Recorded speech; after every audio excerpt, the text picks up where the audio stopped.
Welcome to my channel. I am Eliz. I am very happy to have you here for another episode of Conversations at Midnight, where I share real life experiences in the hope of helping you see that life is not just black and white, but a beautiful tapestry of colors. In today's episode, I want to share a real experience that happened several years ago. My husband and I had a business in the floral industry.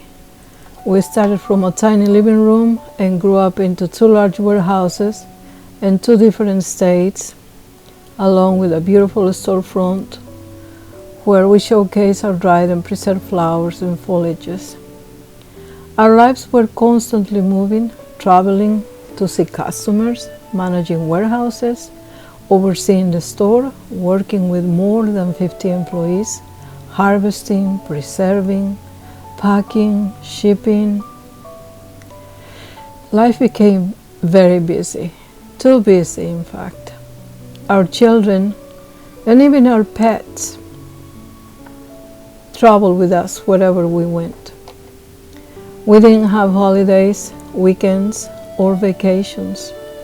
And one day I remember thinking how nice it would be to just have and stay in bed for one day. I'm not worried about anything, just rest. A few months later, my son, who was only 10 years old at the time, looked at me and said, "A bad storm is coming. It will be here in February." I remember asking him, "How do you know that?" And he said, "The trees told me." We were living on a 160-acre ranch in the Santa Ynez Valley in California at the time. And from the outside, it looked like we were doing very well. But being big, just having a large business, is not always what it seems. It's sometimes more a facade than the real thing. Anyway, the holidays came, and I completely forgot what he had said. He also mentioned snow. Snow in that part of California? I didn't think so. But he mentioned that we will have also snow between, I think he said, March and May the 15th, something like that. So February came, and February the 2nd, as he said, the wind began to blow. People in town started preparing, so my husband and children went out and bought back what we needed, lanterns, batteries, extra gas, things like that, some drinking water. That night, the wind didn't stop. It was so loud, constant. Oh my goodness. The house was set up on piers, and the wind was just passing under it, and it was very, very scary, very unsettling. And just a couple of months before that, he built a retaining wall because we had some 4 huge eucalyptus trees right next to the house. And he built a retaining wall because he said these eucalyptus, they don't look too strong standing here. They might lean over towards the house.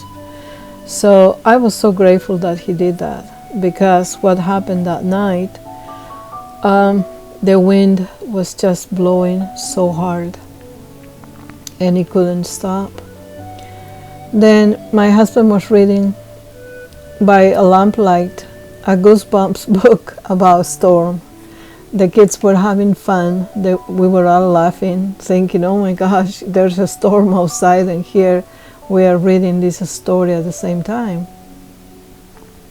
I remember thinking how strange that was. We were all downstairs, the children with us, listening to branches breaking, to the wind pushing against everything. By morning, my husband went to look outside. Sorry.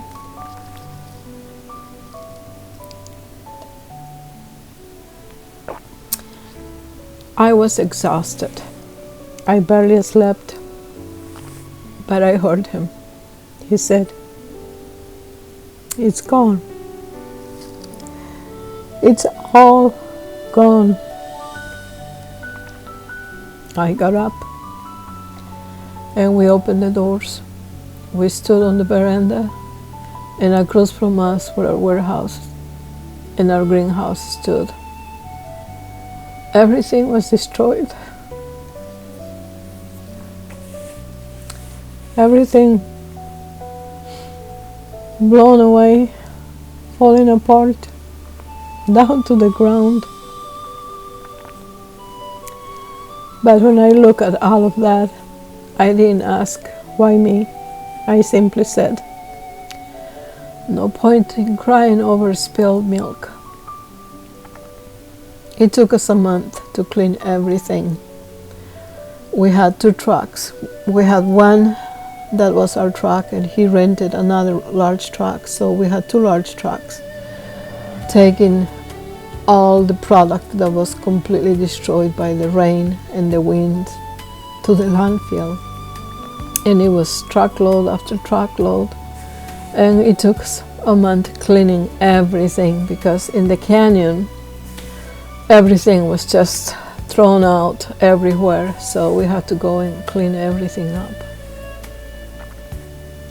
It was a difficult time, very difficult. And just like my son said, the storm came right on time, but we were not prepared for it, not at all. So when he told me about it, it was November, and coming holidays, we had Thanksgiving, then Christmas, so we were really busy with our business and also the holidays, so I completely forgot about this, and we didn't make any preparations or anything for it. And I wasn't really sure also when he told me, the trees told me. Of course, I listen to my children when they say things like that. I always listen. I didn't disregard them, because I, my own, had some experiences with nature, and some experiences connecting to the higher angelic forces, the family of light that I call, and the source, which is God, and Yeshua, that everybody knows him as Jesus. So I do have those connections too, but my son being only 10 and he's telling me this, then yeah, I did believe him. I didn't disregard him, but still it was in that moment, okay, the trees are talking, so how did they talk to you? What did they say?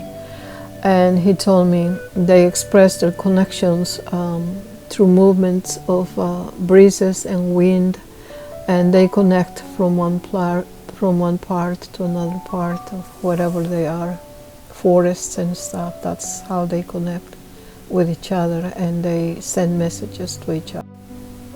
So that's the way they receive the messages, and they told my son that the storm was coming and there was nothing anybody can do about it, and it was very sad, but